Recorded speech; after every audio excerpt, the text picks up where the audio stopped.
Boa tarde, turmas. Nossa aula de hoje será direcionada para o 5º ao 9º ano, tá certo? 5º, 6º, 7º, 8º e 9º ano. Temos como nosso tema principal o folclore no Brasil. Por quê?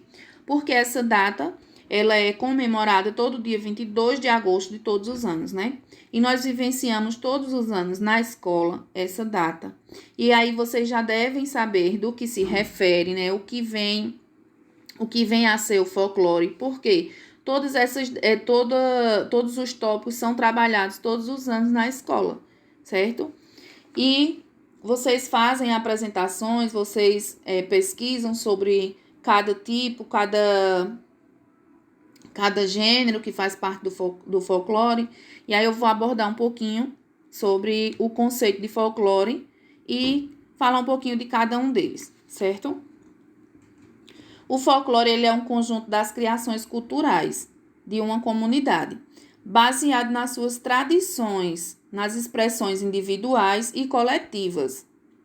É um representativo de sua identidade social. Constitui-se também em fatores de identificação das manifestações folclóricas. Aceitação coletiva, tradicionalidade, a dinamicidade e a funcionalidade, certo? As manifestações folclóricas brasileiras, elas são diversificadas e ricas e possuem tanto características singulares quanto algumas similaridades, que podem ser percebidas em cada região do país. Então, cada região tem o seu modo de se manifestar, seu modo de vivenciar, certo? E tem a sua identidade própria. Então, tudo o que constitui a identidade de uma região faz parte do folclore. Ela tende a ser preservada. E essa preservação nós chamamos de preservação cultural e que passa a ser parte do folclore brasileiro, certo? Sabendo que o folclore ele não faz parte somente do Brasil. Então, outros países também têm a sua identidade cultural, certo?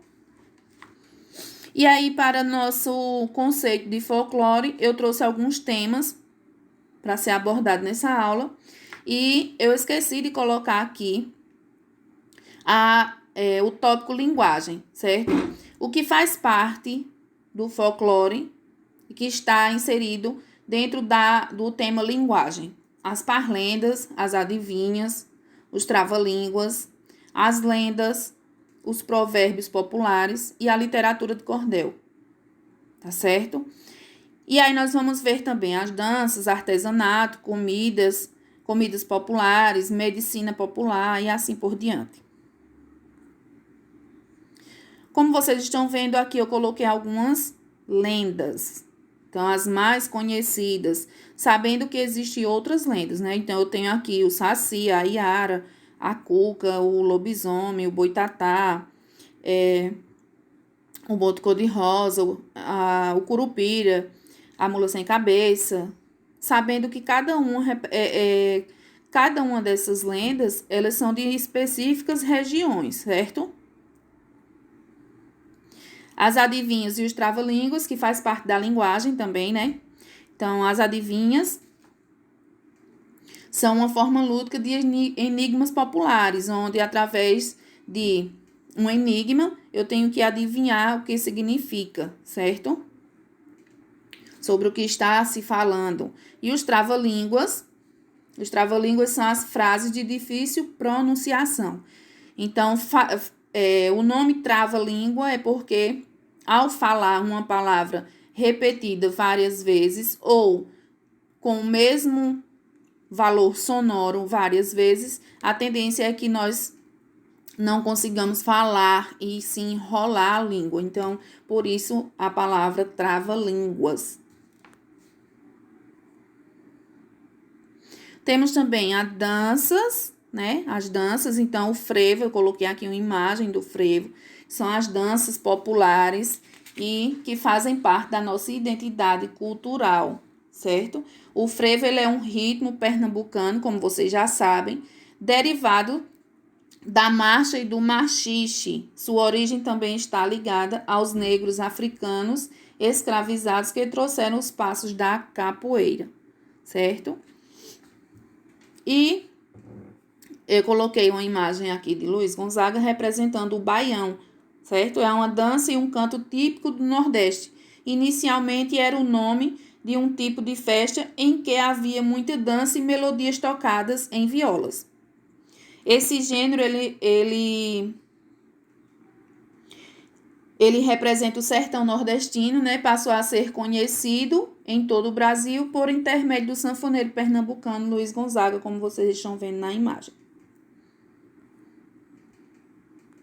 E não poderia faltar também as comidas e a medicina popular, certo?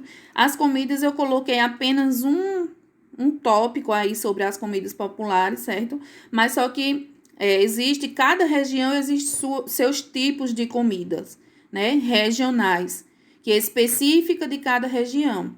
Então, o baião de dois, eu coloquei aqui o baião de dois, que é uma comida típica nordestina, né? Que todos conhecem. E na medicina popular, a utilização de chás e de ervas como tratamento de algumas doenças. Então, aqui eu coloquei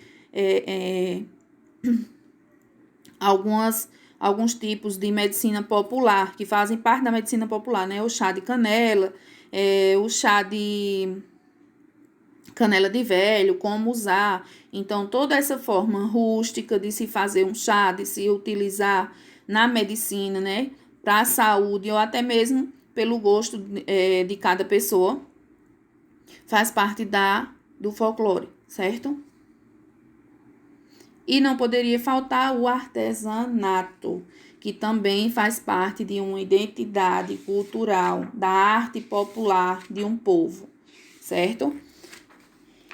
E eu não poderia deixar de colocar uma das imagens que mais representam o Nordeste, que são as obras de Mestre Vitalino, né? Que são os bonecos de barro, feito de barro.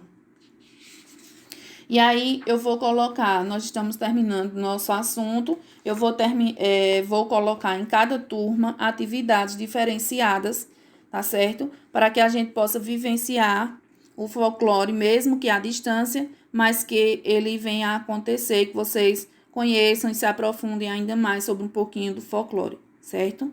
Tenham todos uma boa tarde.